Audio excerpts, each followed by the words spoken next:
Right, ladies and gentlemen, we're delighted to welcome to Videoscape Europe Axel van der Waal, who has one of the longest job titles in the media industry, Chief Operating Officer International, covering data, technology, operations, and innovation for Warner Media. Axel, welcome to Videoscape Europe. Thanks, John. A pleasure to be here. So, Axel, in these troubled times, tell us a bit about your role and about what's been keeping you busy at Warner Media during the current crisis. How has the organization been coping with what's happening at present? Yeah, I think like anybody else, John, we're trying to keep the organization up and running, and that's the first and foremost, to make sure that in these circumstances everybody can do their job. And I must say, fortunately, we've been able to do that without much of a glitch. And I think kind of the investments we made over the last couple of years on going cloud-based and remote tools have really paid off for us. So it's been, in that sense, a good experience as we didn't have any glitches. And with everybody else, I think we're, as an organization, trying to cope to kind of how do we set ourselves up while people work remotely. Sounds good. I imagine it's been a bit of a challenge. Tell us a bit about the shape of the international business. I mean, you obviously operate a very broad portfolio of channels and services all around the world. Can you give us a sense of the portfolio at present? What are you looking after? Yeah, so for international business, and that's across Warner Media, we, just to give people an idea, we broadcast in over 200 countries. And in addition to the channels, we have, of course, a variety of digital products, whether it's website to games for some of the kids, to our TV everywhere applications, as well as our direct-to-consumer streaming products. And that portfolio that you operate, you have headquarters in multiple countries, or do you have a hub structure, I think? Yeah, we have, well, actually, we have offices in about 37 different locations, but we do clearly have some hubs. In Europe, London is still our hub, although we have different offices across Europe. In Latin America, I would say Buenos Aires is our hub. That's where we have most of our people. And in Asia, we're in between kind of Hong Kong and Singapore as our main hubs. Okay, so let's zoom in on the streaming portfolio. Obviously, I'm guessing this has been a huge focus during the last few years. Tell us a bit about how you manage that portfolio. What does the architecture look like? What's the operating model? What are you doing in-house versus outsourcing? How do you run these things at present? Yeah, it's a very interesting question because, I mean, a lot of people are aware that Warner Media as such was really run kind of as separate pillars between brackets, kind of between Turner and HBO and Warner Media. And each of the different businesses had their own products. So what we inherited was a whole portfolio of different products with different setups across the globe. Just to give people an idea, we of course run the D2C product for HBO in the Nordic, in Spain and Portugal, but we also have D2C products in Latin America around our football, in Chile, in Buenos Aires, and in Brazil. And for us, kind of what we inherited was a mixed bag between brackets of some outsourced solutions and some in-house built solutions. And for us, the aim is really kind of one is to rationalize that whole portfolio because it's very complicated to manage all different technology stacks for all different products. So we want to standardize that more. And the approach we're taking there is kind of when you look at the overall setup, yes, we want to do certain things in-house and certain things you can still outsource. And the difference between the one and the other is you can outsource where I would say it doesn't differentiate your offering versus somebody else, and you want to keep in-house what does differentiate you against other people. And if we look at our technology build, we're taking a modular approach. So you take different components to put together, which gives you a lot of flexibility over time if technology evolves to swap things in and out. Supported by different microservices, and again, that allows you a lot of flexibility and agility to keep on the service fresh. And when we look at kind of in-house and outsource, really, as I said, kind of where do you differentiate against other people? So the consumer touch points for me are crucially important. That means kind of your design and your interaction, because that's the first thing that customers see. But also, if you look more at the back end, all your subscriber management, for example, is for me is key to keep in-house because that's another very important touch point with your customer. When you look at other things, although we're part of a telco, I'm personally not building CDN networks. There are plenty of video players out there. So I don't necessarily think that that's where you want to put your effort, but where you have the touch points with the customers, there it's important to get those capabilities in-house. That's really interesting. So you very much, I'm guessing, think of yourselves as a content and technology company now. We do now, yes, absolutely, absolutely. And that's a clearly stated aim of the CEO. So I know you've got quite strong views about the importance of managing your technology and development resources internally versus externally. Tell us a bit about the strategy. Why is it so important to have such a strong internal capability? Well, for us, it's really to remain competitive. And then, of course, clearly, D2C has been a big focus for us. And if you look at the D2C landscape, where you are competing with a Netflix or an Amazon, where they have a lot of in-house capabilities as well. So I think it's important as a differentiator. Secondly, as I said, kind of the technology keeps on evolving, and outsourcing definitely has a place for certain elements. But if it's a strategic component of your overall business, it's important to have that flexibility in-house and to really create that velocity that's required to keep your business up to date and your products up to date. So for me, that's a key element there.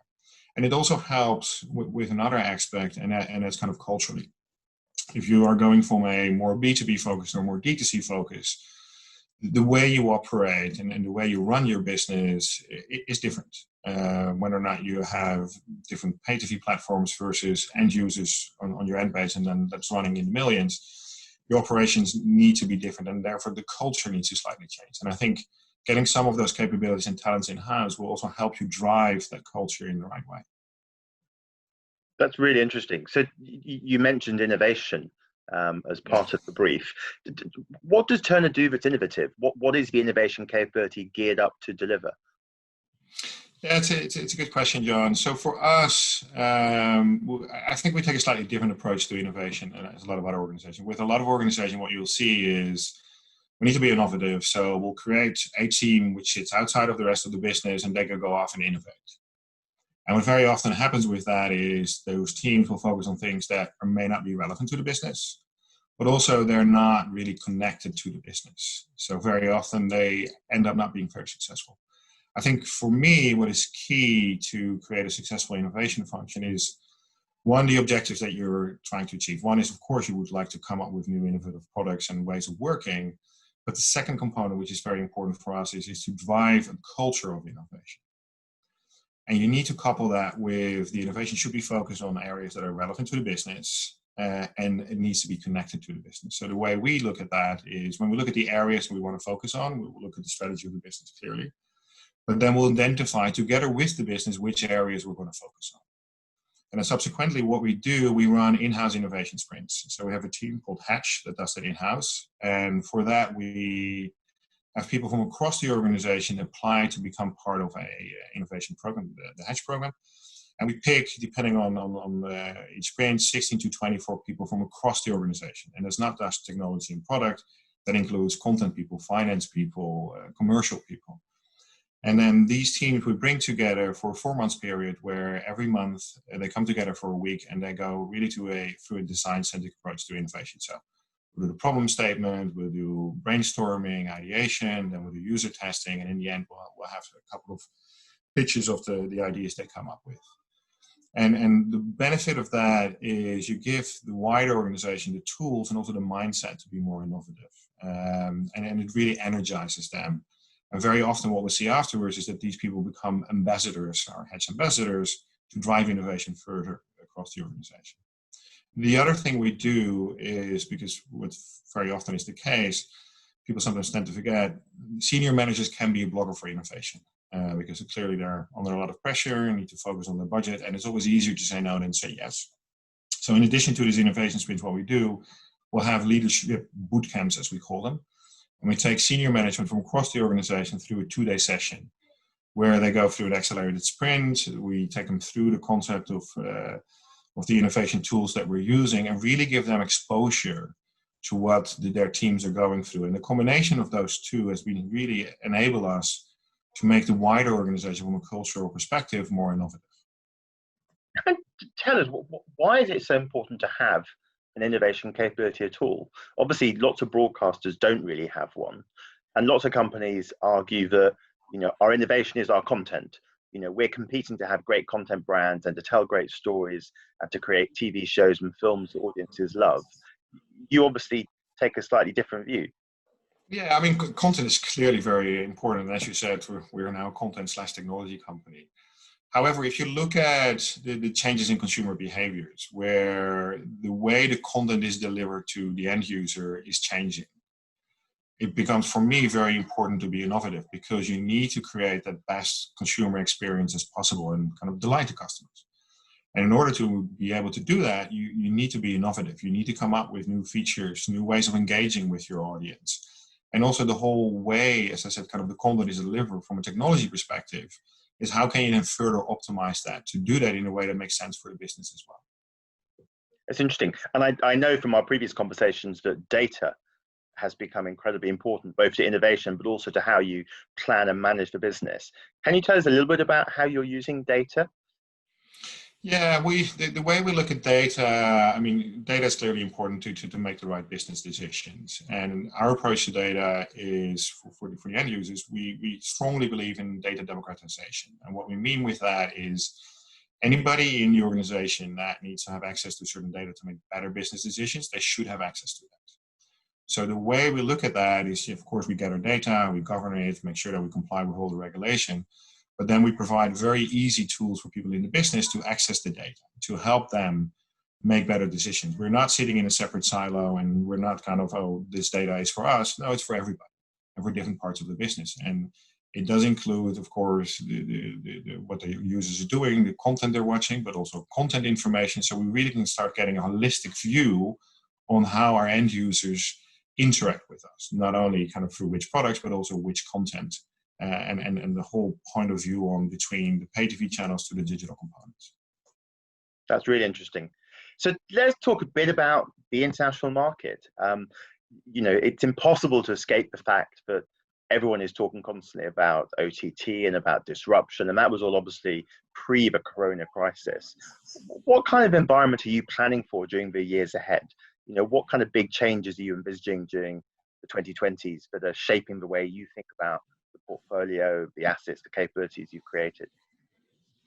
Yeah, it's kind of clearly, as you said, kind of the consumer behavior is changing, and then we're finding ourselves in a unique situation, which I think actually is accelerating some of the trends. And then as an organization, need to be flexible, kind of how do we operate in an environment which is going to be more remotely. I don't think, and you and I talked about before, I don't think there's going to be anything massive, major change. I think there's going to be a lot for anybody who runs businesses in an international fragmented environment. There are a lot of small little things where you can tweak your operation model and the way you're set up that actually ultimately will drive a significant change. So I don't think there's one big thing that will say all of a sudden, hey, this is different. I think there's a lot of small incremental change that you can do to the way you operate your business, whether or not it's kind of the pay TV channels or D2C business, that actually will drive a substantial improvement over the next couple of years. And I think the other interesting thing about your business is that you're very much bucking the trend internationally, in that your pay TV business is in very rude health, as I understand it. It's performing really well. And the various streaming services you're rolling out are really additive to that. So you're seeing quite a lot of growth internationally. Why is that? What's the secret sauce that's driving that success? I don't know if the secret sauce. I think, great content, that's important. I think for us, of course, as a business, a couple of years ago, we diversified in Latin America into the sports, into the football, which has been very helpful. Currently, in the current environment, of course, there is no football, but it has been a very healthy business and a growth business for us as well. And I think as a wider business, we've been very proactively managing our portfolio, making sure that we invest into the right content for the right brands, for the right audience, and have been very proactive around that. So I think that's been very helpful for us as a business. The other big change in the international market that I know lots of European broadcasters are planning for is more flixes.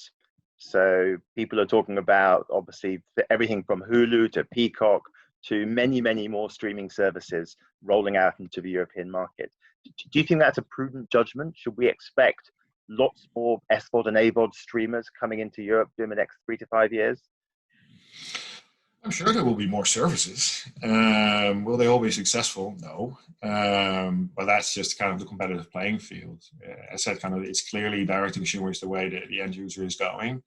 Therefore, people want to get on board. I think the big question that people need to ask themselves is kind of, can I, by myself or with somebody else, be competitive enough in that playing field? Because we will have the big players anyway, like the Netflix and the Amazons. We clearly are focusing on HBO Max, which we recently launched in the US, and we're going to roll out across the international as well. there is a very, very competitive playing field. And I personally think kind of between some of the bigger players, is there some space for some regional players? I do think so. And is there some place for some niche players? Oh, absolutely. But it will definitely not be place for everybody. So it's going to be very interesting to see how that's going to play out over the next 3 to 5 years. So let's talk a bit about how you envisage the operating model for the Warner portfolio evolving. Are there new technologies coming down the pipeline which you're looking at, which you're particularly excited about? Do you think you're going to be doing even more in the cloud? Are you going to be making more use of AI and machine learning? What's kind of getting you excited at the moment in terms of transforming the operating model? Yeah, for sure. I mean, as we talked about in the beginning, kind of we're definitely focused on cloud-based for the last couple of years. I think AI, or I would just like to call it machine learning, there's a lot to be had there. And I'm not talking about necessarily the fancy stuff around AI-driven recommendation, because that can work in a space there. But actually the way we look at it and what we're already doing, you can apply machine learning also kind of through your operational processes. So a couple of things that we're looking at is kind of contract automation for our legal department.